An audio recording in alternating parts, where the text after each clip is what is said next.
প্রস্রাবে ধরছে, এদিকেও কোথাও মানে পাইতেছে না টয়লেট। কুমিল্লার বাসিন্দা আবুল কালাম মামলা সংক্রান্ত বিষয়ে কয়েক বছর ধরে ফেনীর আদালতে আসতে হয় তাকে, কিন্তু গণশৌচাগার না থাকায় প্রায় পড়তে হয় বিড়ম্বনায়।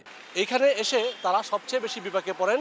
এই 0 পয়েন্ট সহ আশপাশের প্রায় 2 থেকে 3 কিলোমিটারের মধ্যে নেই কোনো পাবলিক টয়লেট।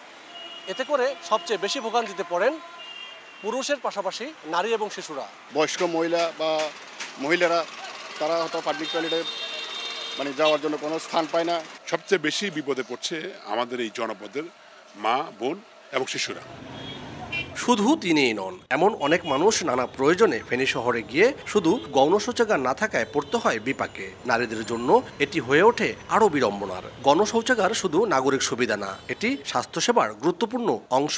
মার্কেটে আসলে যে আমাদের বাচ্চারা ওদেরকে টয়লেটে নিয়ে যাওয়া যায় না, বাসায় চলে যেতে হয়। বাথরুম প্রসাব করবো, কত জায়গা নাই। দোকানে খুলি কাস্টমার আসতেছে না, এ গন্ধ জ্বালায়। একটা পাবলিক টয়লেট দরকার। অবশ্য দ্রুত একাধিক পাবলিক টয়লেট স্থাপনের পরিকল্পনা রয়েছে জানায় পৌর কর্তৃপক্ষ।